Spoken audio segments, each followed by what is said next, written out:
You're watching South Asia Newsline, and here are the top stories we are tracking for you on Tuesday, the 14th of May.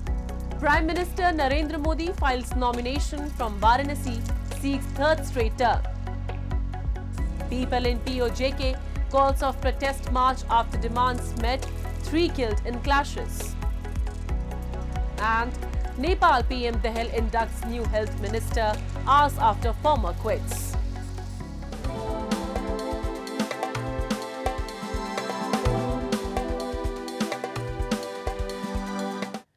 And now for all the details. Indian Prime Minister Narendra Modi filed his nomination from northern Varanasi city on Tuesday as he seeks re-election for the lower house of parliament for a third straight term. Several union ministers along with leaders of the ruling coalition were present during the nomination of PM Modi from the constituency, where he had won with a resounding majority in both the 2014 and 2019 general elections. The city will go to polls on June 1st, the last phase of the general election, where the opposition Indialliance has pitched Congress UP chief Ajayrai against the Prime Minister. However, reports suggest that PM is likely to hold on to the BJP bastion for another term. He is seeking a rare third straight term for the top office in a contest which pits his Bharatiya Janata Party against an alliance of more than 24 opposition parties, including the main rival Congress. The gigantic 6-week-long general election, which began in April, will conclude on June 1st, with results slated for June 4th. Moving on. India on Monday signed a 10-year contract with Iran to develop and operate the key Iranian port of Chabahar as it seeks to strengthen relations with the Middle Eastern nation. The agreement was signed between Indian Ports Global Limited (IPGL) and the Port and Maritime Organization of Iran, under which the Indian entity will invest about $120 million, while there will also be an additional $250 million in financing, bringing the contract's value to $370 million. In a statement, India's Shipping Minister Sarbananda Sonowal said that following the agreement, Chabaharport's significance will go beyond its role as a mere conduit between India and Iran and will serve as a vital trade artery connecting India with Afghanistan and Central Asian countries. और आज ये long term जो contract होने की वजह से भविष्य में ये सिर्फ भारत और ईरान का बीच में नहीं रहेगा, अफगानिस्तान और हमारे CIS जो कंट्री है और एशियन कंट्री है उसका साथ बहुत बड़ा एक कनेक्टिविटी बनेगा.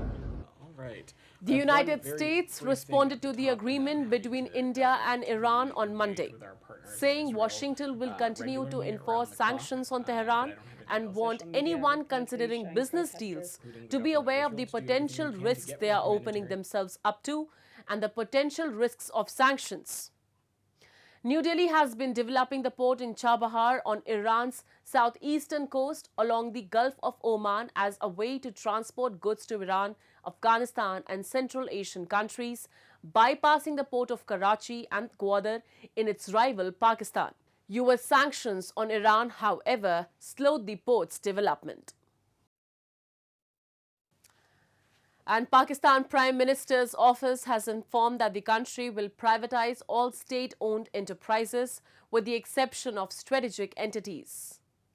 The announcement came after Sharif headed a meeting on the privatization process of loss-making state enterprises, according to a statement from his office. It came a day after the IMF mission opened talks in Islamabad for a new long-term extended fund facility following Pakistan's completion of a $3 billion standby arrangement last month. However, Pakistan's incarcerated founding chairman of PTI and former Prime Minister Imran Khan on Monday warned the government that countrywide protests would be launched if the government would further increase power and gas tariff. Pakistan's economy could not be stabilized unless the government is formed in accordance with the public mandate Imran Khan said while talking to the media in Adiala jail. Pakistan is dealing with a high fiscal shortfall, and while it has controlled its external account deficit through import control mechanisms. After violent clashes which resulted in the killing of 4 people, citizens in Pakistan-occupied Jammu and Kashmir have finally called off their protest march against inflation and unemployment after the Pakistan government approved a grant of 24 billion rupees to help meet their demand. A report. Nearly after 4 days of protesting over inflation and unemployment, people of Pakistan-occupied Jammu and Kashmir on Tuesday called off their protests after Pakistan government approved a grant of 24 billion rupees to help people meet most of their demands. At least 4 people were killed and over 100 were injured in the clashes between the citizens of PoJK and Pakistan authorities. A statewide shutdown was observed on Tuesday to honor the people killed in the protests. आज हमें बड़ी खुशी है कि अवाम की ये मेहनत जो है वो रंग ले आई और आज हम एक बड़े अच्छे पैकेज से जो है वो अवाम को जो है वो दे रहे हैं वो पैकेज कि हमारा जो बिजली का हमारा एक तकाजा था पैदावारी लागत में बिजली का असूल और आटे की सब्सिडी और अशराफिया की मराहत अल्हम्दुलिल्लाह इन तीनों चीज़ों में हमने प्रॉपर वर्किंग करने के बाद नोटिफिकेशन हासिल कर ली है. Pakistan opposition PTI party has condemned the killing and has demanded the probe in the matter and said those responsible should be held accountable. People of PoJK have long accused Pakistan government of neglecting their demands and for not paying heed to their needs.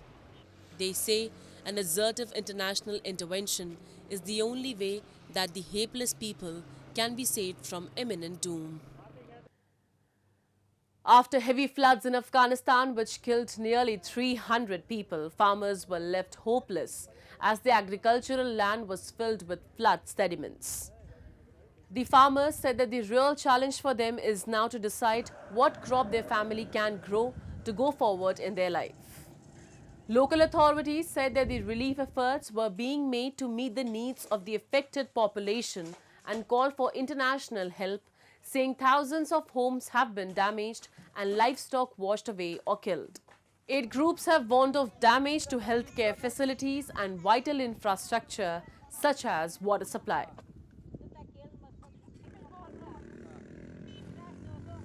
دیگه علمی زمینای ما سرمیج این داشتیم میوا کلش زمین و زراعت و این گو همش اینا از ماست نه کلش تخریب شده از بین رفته دیگه که اجرای امکان و جور کردن نجات نیست که چی رقم بکنی چی حال بکنی.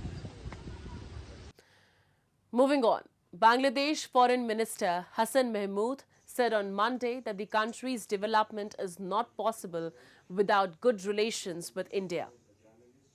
Responding to a query on relations with India, Hasan said it is not possible for Dhaka to ensure peace and stability in Bangladesh if it doesn't have a cordial relation with its next-door neighbor.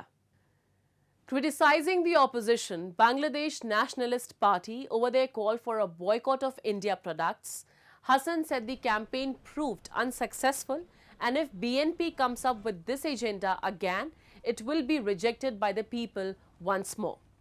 India is Bangladesh's biggest trading partner overall, with Dhaka relying heavily on Indian imports for essential goods. However, in the past few months, following the 4th consecutive re-election of Sheikh Hasina, who has good ties with New Delhi, an anti-India campaign had been simmering in the country, backed by the major opposition party, BNP. The campaign mirrors a similar campaign in the Maldives, where President Mohammad Muizzu came to power, capitalizing on anti-India sentiments. And hours after Janata Samajbadi Party Nepal pulled out from the Nepal ruling coalition and its chairman Upendra Yadav submitted his resignation, Prime Minister Pushpa Kamal Dahal inducted new ministers in cabinet from the splinter group of Yadav's party. In a ceremony on Monday, President Ramchandra Paudel administered oath of office to Pradeep Yadav and Hasina Khan, leaders of the breakaway faction Janata Samajbadi Party.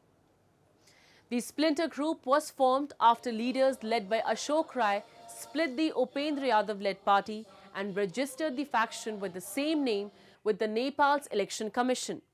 Yadav has called the registration as unconstitutional and has moved to the Supreme Court against the poll body's decision.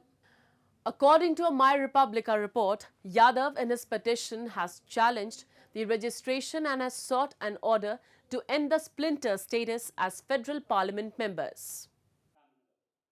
That's all in tonight's edition. We will see you same time tomorrow. Good night.